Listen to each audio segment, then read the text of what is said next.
Hello and welcome everyone to my YouTube channel. In today's lecture, we are going to start with the first chapter of your Science 2, that is nothing but Heredity and Evolution. तो हम लोग आज के lecture से start करेंगे तुम्हारा 10th standard का syllabus specifically for science 2, जहाँ पे आज हम लोग स्टार्ट कर रहे हैं chapter heredity and evolution.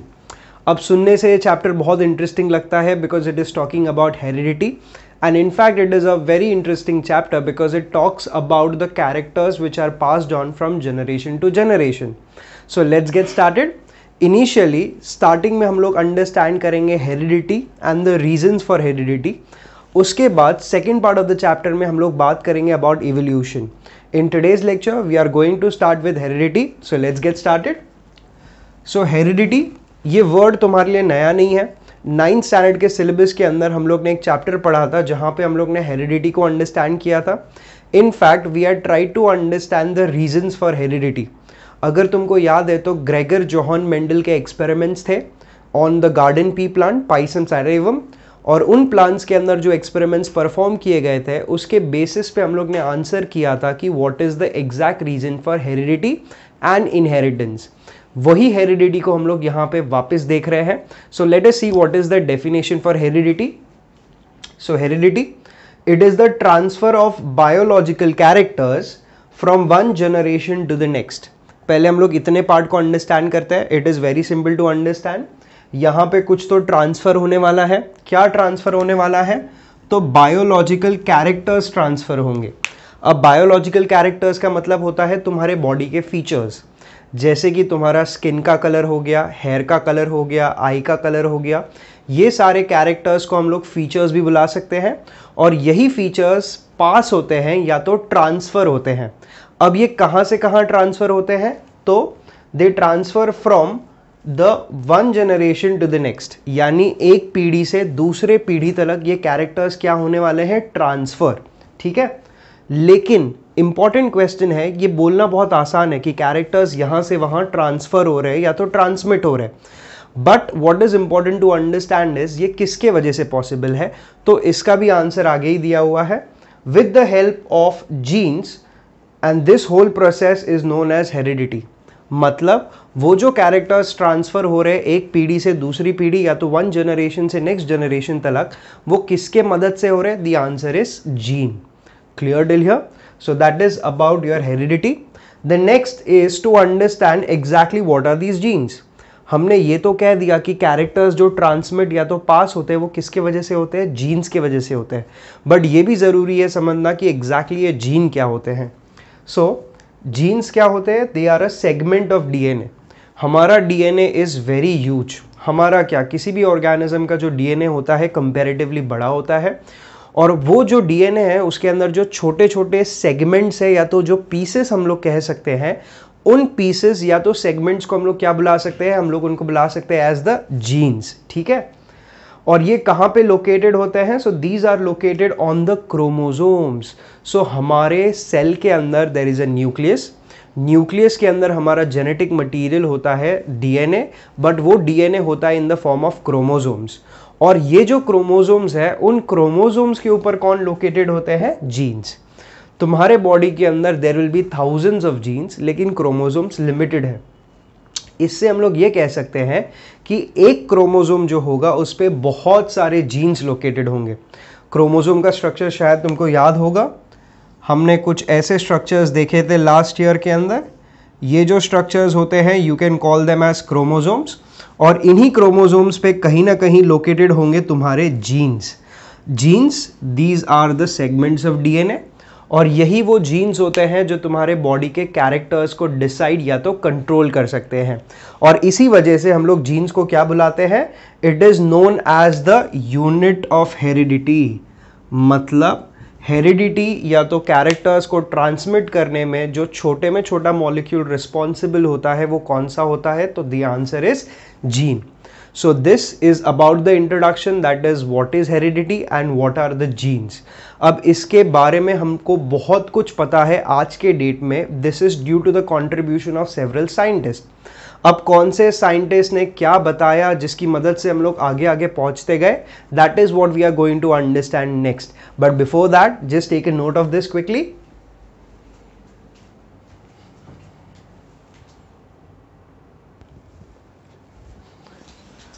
Okay, so now let's continue with the history of genetics. So history of genetics के अंदर हम लोग कुछ ऐसे साइंटिस्ट के बारे में देखेंगे जिन्होंने कुछ बहुत इंपॉर्टेंट चीज़ें बताई थी regarding genetics and inheritance. So सबसे पहले इसमें नाम आता है Gregor Johann Mendel. So he is known as the pioneer of genetics. मैं यहाँ पे लिख देता हूँ, Gregor Johann Mendel is known as pioneer of genetics.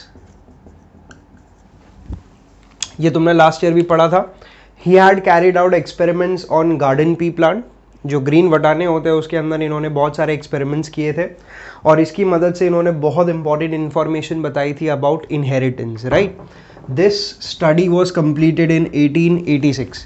इन्होंने अपनी स्टडी कंप्लीट की थी अराउंड 1886 के अंदर.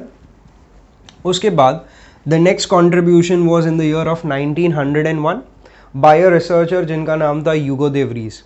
अब ह्यूगो दे व्रीज ने एक बहुत इंपॉर्टेंट चीज़ बताई थी. इंसान या तो ह्यूमंस को ऑलरेडी ये पता था कि हमारे जो डीएनए के सीक्वेंसेस है उसमें कई बार कुछ चेंजेस हो जाते हैं, बट इसको पहली बार अगर किसी ने अच्छे से एक्सप्लेन किया था तो the person was Hugo de Vries. और उन्होंने कहा था कि ये जो सीक्वेंस के अंदर चेंजेस होते हैं इनको इन्होंने बुलाया था as mutation. So basically what is the meaning of the word mutation? जो डीएनए के सीक्वेंसेस होते हैं उन सीक्वेंसेस के अंदर जब सडन चेंजेस हो जाते हैं तो उन सडन चेंजेस को हम लोग क्या बुलाएंगे? म्यूटेशन. और इन्होंने इस थियोरी को दिया था जिसको हम लोग क्या बुलाते हैं? The mutation theory. So remember, mutation theory was given by the researcher Hugo de Vries. उसके बाद उसके नेक्स्ट ही ईयर में दैट इज 1902 के अंदर दो साइंटिस्ट वो working together, Sutton and Walter. इन्होंने बेसिकली क्या किया था? They studied on the chromosomes. उन्होंने एक स्टेप आगे जाके अहेड जाके क्रोमोसोम के ऊपर स्टडी किया. और उन्होंने कौन से ऑर्गेनिजम्स के क्रोमोसोम पे स्टडी किया? The answer is grass hopper.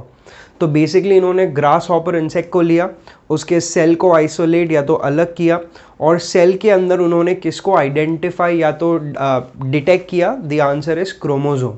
So chromosome पे स्टडी जो पहली बार हुआ था वो हुआ था on the grasshopper cell. That was by Sutton and Walter. The next important breakthrough in the fields of genetics was in the year of 1944 जहाँ पे a team of 3 scientists were working together. कौन से 3 scientists? The first one is Oswald Avery, the second one is Macklin McCarty, after that you have Colin McLeod. ये तीनों scientist ने basically क्या कहा था? That is very important. उनके मुताबिक जितने भी लिविंग ऑर्गेनिजम्स होते हैं, I repeat, all the living organisms have the genetic material in the form of DNA.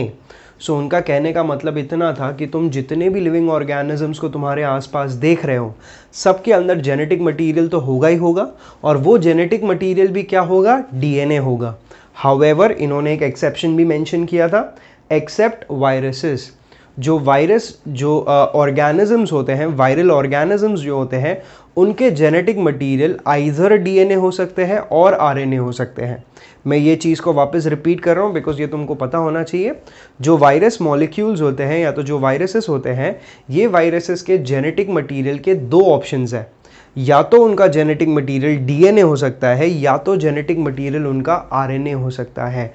I repeat, ये दोनों में से कोई भी एक हो सकता है for a given virus.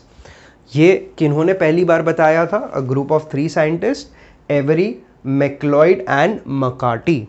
After that, in 1961, दो scientist Jacob and Monod gave the idea about protein synthesis using DNA. अब इसका मतलब ये होता है कि जेकब और मोनार्ड भाई साहब ने ये बताया था कि एग्जैक्टली प्रोटीन्स हमारे सेल के अंदर कैसे बनते हैं, उसके पीछे का प्रोसेस क्या इन्वॉल्व है, और साथ ही साथ उन्होंने एक बहुत इंपॉर्टेंट चीज़ बताई थी, ये प्रोटीन सिंथेसिस में one of the important role is played by DNA. So DNA से आगे जाके कोई ना कोई चेंजेस होंगे और उन चेंजेस की मदद से फाइनली क्या बनेंगे? प्रोटीन्स. अब ये इंटरेस्टिंग है बिकॉज अब तक in this year that is in 1961 तक लोगों को ये एग्जैक्टली नहीं पता था the role of DNA in protein synthesis. और यही चीज़ को इन्होंने डिटेल में एक्सप्लेन किया था, that is Jacob and Monod.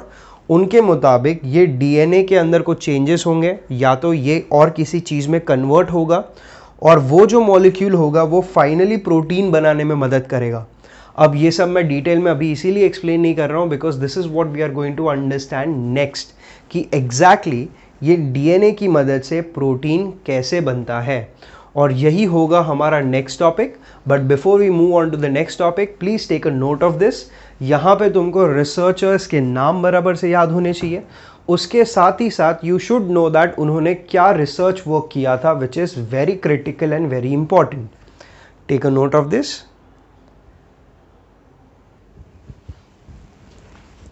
Okay, now let's try to understand ये डीएनए प्रोटीन में कन्वर्ट कैसे होता है, राइट?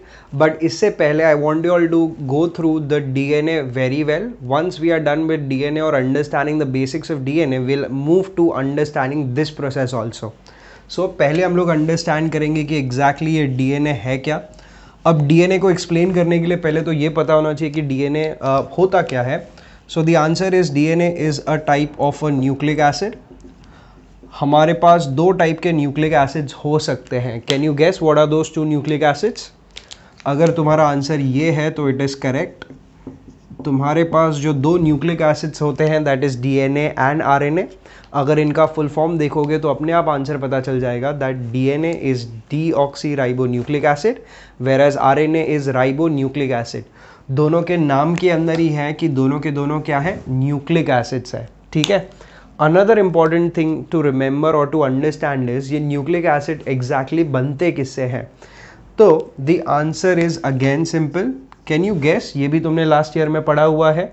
ये जो तुम्हारे डीएनए आरएनए मॉलिक्यूल्स होते हैं जिनको हम लोग न्यूक्लिक एसिड्स कहते हैं, इनका जो बेसिक यूनिट होता है that is nothing but nucleotide, right?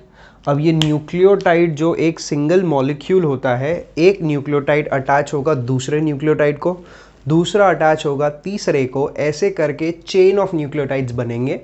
And that अगर डीएनए है तो ऐसा एक चेन दूसरा चेन दोनों एक दूसरे के साथ कॉइल करेंगे और फिर डीएनए फॉर्म होगा।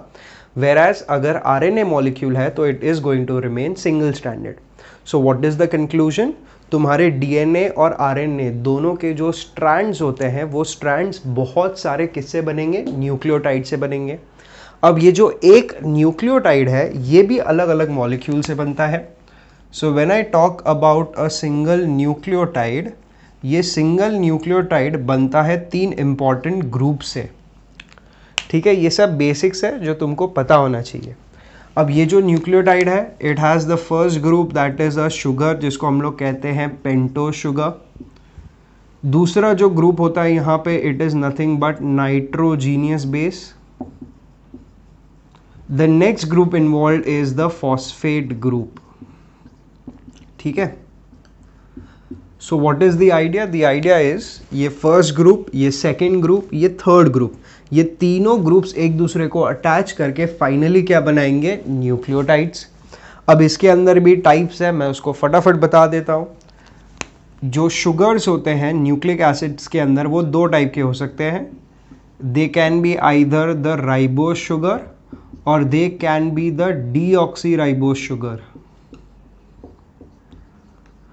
सो दो टाइप के शुगर्स होते हैं, ribose sugar and deoxyribose sugar. और तुम नाम से ही गेस कर सकते हो ये जो राइबोस शुगर है वो यूज़ होगा in the making of RNA nucleotides. RNA के जो न्यूक्लियोटाइड्स होते हैं उनको बनाने के लिए जो शुगर यूज़ होगा वो कौन सा होगा? Ribose sugar. Whereas DNA molecules को बनाने के लिए या तो डीएनए न्यूक्लियोटाइड्स को बनाने के लिए जो शुगर यूज़ होता है that sugar is going to be deoxyribose sugar, ठीक है। The next is your nitrogenous base group. अब ये जो नाइट्रोजीनियस बेस होते हैं they are mainly divided into two groups. मैं एक काम करता हूं, मैं उसको शफल कर देता हूं so that you understand it better. Will take the phosphate group over here first और यहां पे मैं लिख देता हूं नाइट्रोजीनियस बेस। अब ये जो नाइट्रोजीनियस बेस होते हैं they fall into two important families और टू इम्पॉर्टेंट ग्रुप्स। पहले का नाम है प्यूरीन्स, दूसरे का नाम है पायरिमिडीन्स। ये सब 9th स्टैंडर्ड में हम पढ़ चुके हैं। हम लोग एक बार क्विक रिविजन ले रहे हैं बिकॉज इसके बिना we won't be able to understand the further part properly, ठीक है। सो ये जो प्यूरीन्स होते हैं और ये जो पायरिडमीन्स होते हैं इसके अंदर भी मेंबर्स है। जैसे कि प्यूरीन्स के अंदर there are 2 members, one is adenine, the second one is guanine. whereas pyrimidine के अंदर there are these members, you have cytosine, thiamine और uracil। मैं फटाफट इनको एक्सप्लेन कर देता हूँ। सो प्यूरीन्स के अंदर you have adenine and guanine, जिसको हम लोग डिनोट करते हैं with alphabet A and G, ठीक है। और पायरिडमीन के अंदर आते हैं cytosine and thymine, but RNA के अंदर थाइमीन प्रेजेंट नहीं होता है। तो थाइमीन को कौन रिप्लेस कर देता है? The answer is uracil which is given by the alphabet U। So total तुम्हारे nitrogenous bases at a given point of time that is in RNA और डीएनए विल बी 4। कौन से? A, G, C और T अगर ये DNA है तो, और अगर आरएनए होगा तो A, G, C, T नहीं होगा, उसके जगह पे होगा U। सो ये हो गए तुम्हारे 4 नाइट्रोजीनियस बेस जो कि तुम्हारे डीएनए आरएनए के न्यूक्लियोटाइड्स में प्रेजेंट हो सकते हैं। और फाइनली आता है तुम्हारा फॉस्फेट ग्रुप जो कि आता है फॉस्फेरिक एसिड की मदद से। ये सारे तीनों के तीनों ग्रुप जब एक दूसरे को अटैच करेंगे तब जाके बनेगा तुम्हारा न्यूक्लियोटाइड, और एक न्यूक्लियोटाइड दूसरे न्यूक्लियोटाइड को अटैच कर करके चेन्स ऑफ न्यूक्लियोटाइड बनाएंगे जो कि फाइनली तुमको न्यूक्लिक एसिड बनाने में मदद करेगा। Are you clear with this? This is just a basic revision of what you have done in the previous year. Before we move further, just take a note of this quickly.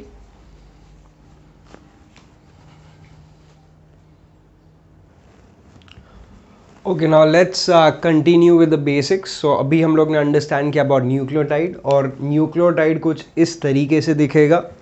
Now over here you can find all the 3 groups that are present in your nucleotide. एक बार देख लो कौन से groups होते हैं। The first group is your pentose sugar. तो ये रहा तुम्हारा शुगर मॉलिक्यूल, और इसको पेंटोस शुगर इसीलिए कहते हैं because it has 5 carbon atoms. कहाँ पे इसके 5 कार्बन एटम्स? फर्स्ट कार्बन यहाँ पे, सेकंड यहाँ पे, थर्ड यहाँ पे, फोर्थ यहाँ पे और फिफ्थ यहाँ पे, ठीक है। ये हो गया तुम्हारा पेंटोस शुगर। इस शुगर के फर्स्ट कार्बन पे कौन सा मॉलिक्यूल अटैच हो रहा है? The molecule that is attaching over here is nothing but your nitrogenous base, ठीक है। And on the fifth carbon you have the phosphate molecule that is getting attached. और ये हो गया structure of a single nucleotide. ऐसे बहुत सारे nucleotide एक दूसरे को ज्वाइन या तो अटैच होके चेन्स बनाएंगे जिससे फाइनली बनेगा न्यूक्लिक एसिड, ठीक है। Now we talk about the second nucleic acid that is nothing but your RNA. ये जो आरएनए मॉलिक्यूल्स होते हैं ये हर एक ऑर्गेनिज्म के अंदर प्रेजेंट होते हैं, और ये बेसिकली 2 टाइप्स में कैटेगराइज हो सकते हैं depending upon their function. That is, the RNA can be either of the genetic type or the non-genetic type. अब ये चीज़ को समझना थोड़ा सिंपल है, बस खाली ध्यान से सुनो। बेसिकली क्या होता है, कोई भी ऑर्गेनिज्म के अंदर जेनेटिक मटेरियल कोई भी एक होगा, या तो डीएनए होगा या तो आरएनए होगा। ऑलमोस्ट सारे के सारे ऑर्गेनिज्म जो ये यूनिवर्स पे सर्वाइव कर रहे हैं, they have the genetic material in the form of DNA. और जिनका जेनेटिक मटेरियल डीएनए होगा, आई रिपीट, जिन ऑर्गेनिजम्स का जेनेटिक मटेरियल डीएनए होगा उनके पास होगा नॉन जेनेटिक आरएनए। वेराज ऐसे कुछ ऑर्गेनिजम्स है जैसे कि वायरसेस, उनके पास डीएनए जेनेटिक मटेरियल नहीं है, तो उनके अंदर जेनेटिक मटेरियल का काम कौन करेंगे? The genetic RNA. सो पहले तो ये समझना ज़रूरी है कि किसके पास या तो कौन से ऑर्गेनिजम्स के पास जेनेटिक आरएनए होता है और कौन से के पास नॉन जेनेटिक आरएनए। ये जो जेनेटिक आरएनए है, this genetic RNA is going to play a role as a genetic material that is getting transfer from generation to generation. But the important question is ये non genetic material या तो जो non genetic RNA होता है इसका function क्या है? सो ये जो नॉन जेनेटिक आरएनए होते हैं they are mainly involved in protein synthesis. So जो प्रोटीन बनाने का मैकेनिज्म है उसमें कौन रोल प्ले करता है? The answer is non genetic RNA. अब तुमको समझ में आता होगा कि हम लोग इसको क्यों डिस्क्राइब कर रहे हैं, बिकॉज येस हमारा फाइनल कॉन्सेप्ट या तो फाइनल चीज़ जो हमें अंडरस्टैंड करनी है दैट इज प्रोटीन सिंथेसिस। और वो प्रोटीन सिंथेसिस में non genetic RNA important role play करते हैं। अब कौन से नॉन जेनेटिक आरएनए होते हैं? तो there are 3 types of non genetic RNA. The first one is called as mRNA, second one is called as your rRNA and the third one is called as tRNA। अब यहाँ पे हम लोग ज़्यादा detail में नहीं जाएंगे उनके स्ट्रक्चर और उनके प्रॉपर्टीज़ के बारे में, बट हम लोग सिर्फ उसके फंक्शन को अंडरस्टैंड करने की ट्राई करेंगे। So let's get started. The first one is your mRNA। ये जो mRNA होता है it carries the information for protein synthesis, मतलब वो इंफॉर्मेशन जो प्रोटीन सिंथेसिस के लिए रिक्वायर्ड है उसको कैरी करके एक जगह से दूसरी जगह तक लेके जाएगा। अब क्वेश्चन है कहाँ से कहाँ लेके जाएगा, तो आंसर इज वो कहाँ से कहाँ कैरी कर रहा है, इसको वो लेके जाता है न्यूक्लियस से साइटोप्लाज्म तक। मतलब इंफॉर्मेशन ऑलरेडी कहाँ प्रेजेंट होगी, न्यूक्लियस में, और ये न्यूक्लियस से उस इंफॉर्मेशन को कहाँ पे ट्रांसफ़र करेगा, the answer is cytoplasm. The next is your rRNA and by the way ये मैसेज को यहाँ से वहाँ ट्रांसफ़र कर रहा है, तो इंफॉर्मेशन को ट्रांसफ़र कर रहा है, इसीलिए इसको हम लोग कहते हैं मैसेंजर आरएनए, बिकॉज ये मैसेज को ट्रांसफ़र या तो ट्रांसपोर्ट करने में मदद कर रहा है। The next is your rRNA। Why it is called as rRNA? Because it is associated with ribosomes, इसीलिए इसको हम लोग कहते हैं राइबोसोमल आरएनए। सो rRNA को rRNA क्यों कहते हैं? Because it is associated with ribosome, वो राइबोसोम के साथ फिजिकली अटैच्ड होता है। That is the reason it is called as ribosomal RNA, जिसको शॉर्ट में हम लोग लिखते हैं rRNA। So it is associated with ribosome, मैंने जस्ट अभी बताया। It allows the binding of mRNA। mRNA molecule को बाइंड, फिजिकली अटैच होने के लिए जो जगह प्रोवाइड करनी होती है, साइट प्रोवाइड करनी होती है, वो ये कर पाते हैं। That is your rRNA। और लास्ट में आते हैं तुम्हारे सबसे छोटे RNA, जिनको हम लोग कहते हैं tRNA। ये क्या करते हैं? They transport the amino acid required for protein synthesis. Protein synthesis ये तुमको ऑलरेडी पता है, proteins are made up of amino acids. So वो जो अमाइनो एसिड्स होते हैं जो कि प्रोटीन को बनाने के लिए रिक्वायर्ड होंगे, उनको ट्रांसपोर्ट करने का काम करेंगे तुम्हारे tRNA। Since they are transporting the amino acids, they are called as your transfer RNA। इसको हम लोग बुलाते हैं ट्रांसफर RNA, बिकॉज ये तुम्हारे अमाइनो एसिड्स को ट्रांसफ़र करने में मदद करता है। सो यहाँ तक हम लोग ने अंडरस्टैंड किया है about heredity, about gene. Then we try to understand some important research in the field of genetics. Once that was done, हम लोग ने DNA और RNA को अंडरस्टैंड किया है basics, so that we can understand the upcoming concept very well, that is protein synthesis. So in the next lecture we'll start with protein synthesis. Make sure that you are getting clear with all the concepts that we have understood today. Take care and we'll meet again in the next lecture. Thank you everyone.